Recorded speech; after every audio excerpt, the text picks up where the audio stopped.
statement by the United Alternative Government on the fuel scandal in our country, Kenya. Patriotic Kenyans, today we wish to draw the attention of Kenyans to one of the greatest fuel scandals in the history of independent Kenya. We have deliberately taken time to look into the oil scandal that has hit Kenya in the hope that the government of President William Ruto would be kind to the people of Kenya and save them from further agony. Little was it forgotten to us that Kenyans are on their own, and the entire energy value chain is completely a criminal enterprise under William Ruto. We wish to state as follows.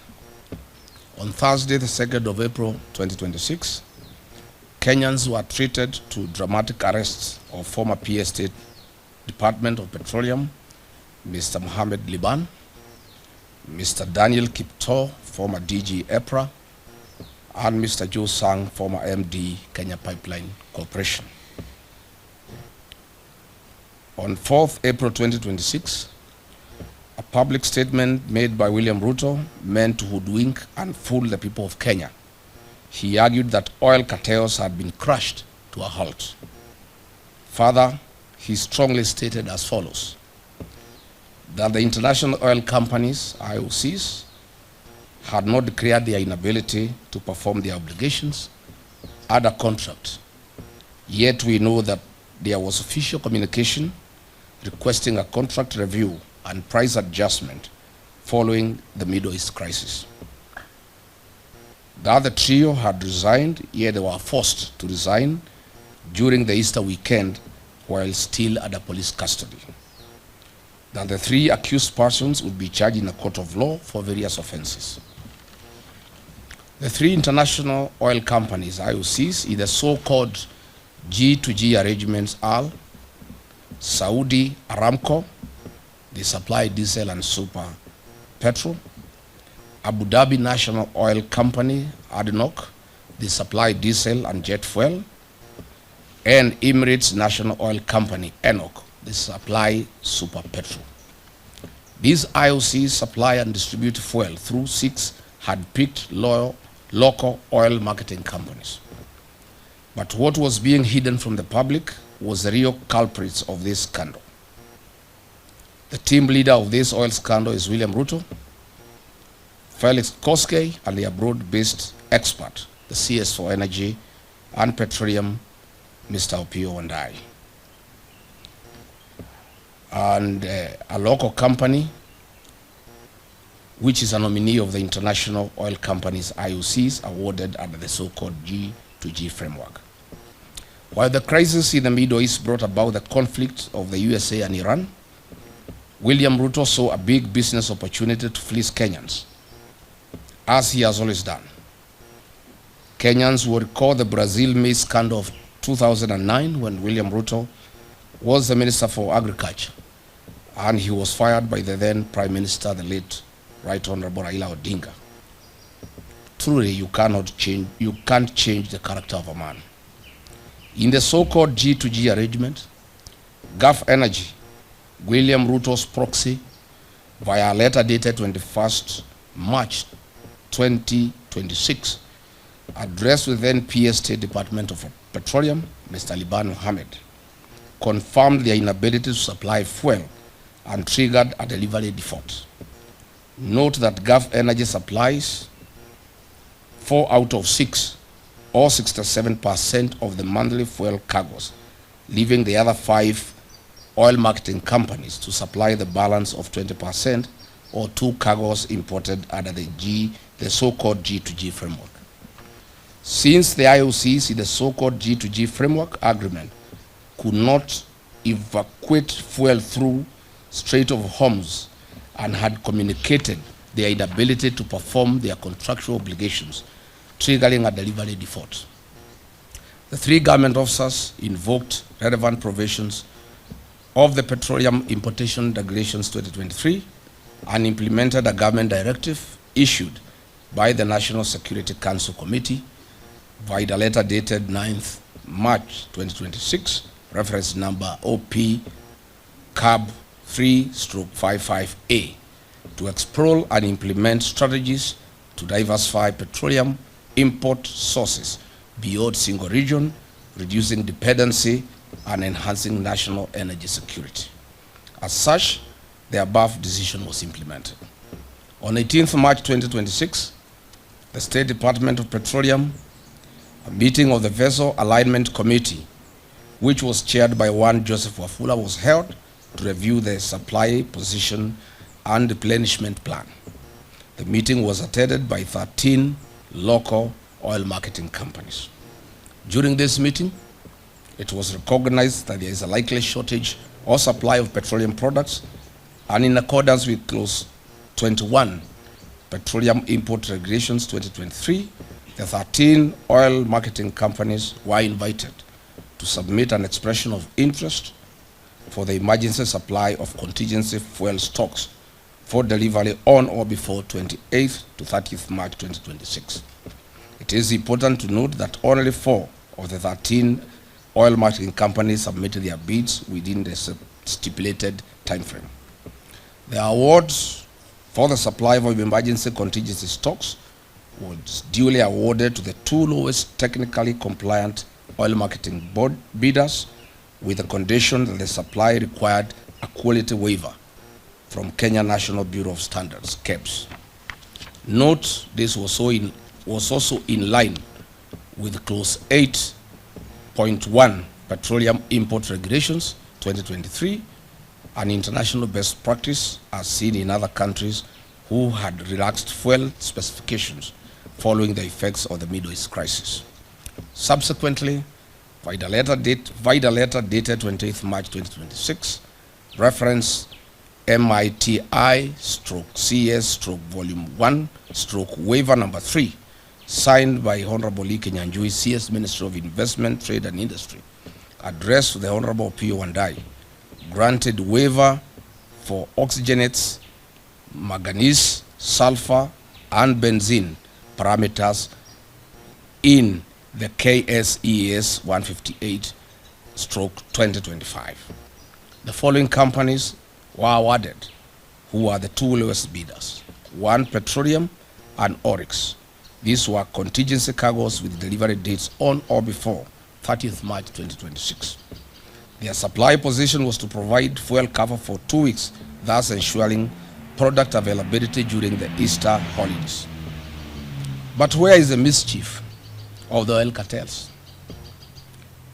William Ruto was well appraised of all these processes and procedures.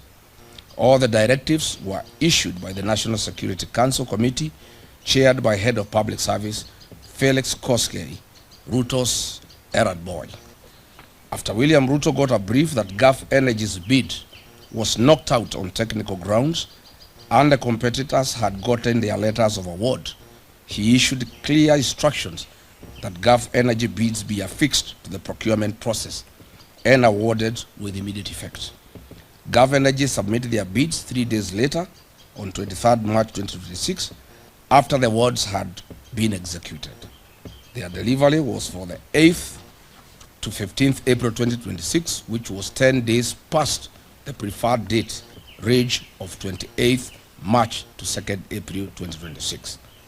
The bid of Gulf Energy was rejected by the Vessel Alignment Committee, State Department of Petroleum. This being William Ruto's proxy company that supplies 80% of monthly cargoes, he exercised political power. Characteristic of him, this is when the head started rolling. He knew that he had lost profit worth billions of shillings. Through a remarkable architecture, conman attitude, William Ruto orchestrated a terrible propaganda that the fuel supplied was substandard, despite the comprehensive compliance due process followed by the gallant then government officers. To date, the 3 arrested Kenyans, PS Liban, DG EPRA and MD Kenya Pipeline Company, have had no charges preferred on them. Why? They had no case to answer, as they followed and applied the law strictly. The real culprits in this scandal are William Ruto and his broad-based expert, the Honorable P.O. Wandai. Concurrently and maliciously, on the night of 5th and 6th April 2026. As this drama was being executed, William Ruto dispatched a high-power delegation led by CS Wandai, Acting CEO EPRA Engineer Joseph Okech, and other senior government officials together with Gulf Energy to renegotiate new pricing with the international oil companies whose nominated agent is Gulf Energy, a proxy of William Ruto. These prices were negotiated in Dubai, and if you recall, that is why Opiyo Wandayi was not available when he was summoned by Parliament, as he was negotiating these prices in Dubai to take into consideration the profit of William Ruto in the new price structure. Kenyans now have to pay for the greed and business of William Ruto, not only on the pump, but across all sectors of the economy. Yesterday night, they increased prices of super petroleum by Kenya shillings 28.69 and diesel by Kenya shillings 40.3 per litre, a historic high since Kenya's independence. You recall 2 weeks ago I announced the price increase of 40 because I had information from the team that was negotiating in Dubai on behalf of William Ruto and his people. Following the April 14, 2026 price adjustment, Mr. William Ruto will earn a profit of Kenya shillings 5 per every litre consumed by the people of Kenya, or the equivalent of 2.5 billion Kenya shillings, from the 500 million litres to be supplied for the region's consumption. Since the inception of the so-called G2G agreement, Mr. William Ruto has earned a cool 30 billion shillings in profit from the supply of petroleum products to the region. During the COVID pandemic period and the onset of the Ukraine-Russian war, the then government of the day took measures to cushion the welfare of its citizens, whereas today the William Ruto regime has taken advantage of the Middle East crisis to load their profit on the local palm price to the detriment of Kenyan citizens. We have one question to ask William Ruto. The emergency contingency stocks were procured in accordance with the Petroleum Act 2019. They were done in accordance with the Petroleum Import Regulations 2023, the Open Tender Agreement Terms and Conditions 2023, and the Kenya Bureau of Standards waiver, and the Kenya National Security Council Committee resolutions issued on 9th March 2026. What crime have these three officers committed? Therefore, then, we demand as follows. Mr. William Ruto, on top of the vehicles, as you have always done to lecture the people of Kenya, you must now make hard decisions for the future. Mr. William, this is the time Kenyans are demanding that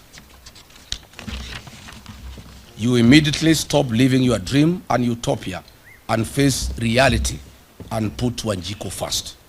Mr. William Ruto, you must immediately direct the Speaker of the National Assembly, you are sycophant, to convene a special sitting of Parliament within 7 days to address the following urgent issues, failure to which the united government shall call for national mass action. 1, to cancel the so-called government-to-government petroleum framework, as it involves hard-picked oil marketing companies that represent the William Ruto interests. In any case, the commercial frameworks between William Ruto and private international companies. We want to explain that this is not government to government. This is government companies in the Middle East working with William Ruto and his proxies. In normal circumstances, if it was government to government, these Middle East companies would be working either with NOC or with the Kenya Pipeline Company, not private companies owned by William Ruto. So there is nothing like government to government deal. It is government to William Ruto, proxies and companies. We unequivocally demand for the immediate resignation and prosecution of the CS for Energy and Petroleum, Mr. Opiyo Wandayi, for the fuel scandal and lying under the oath to the National Assembly Committee.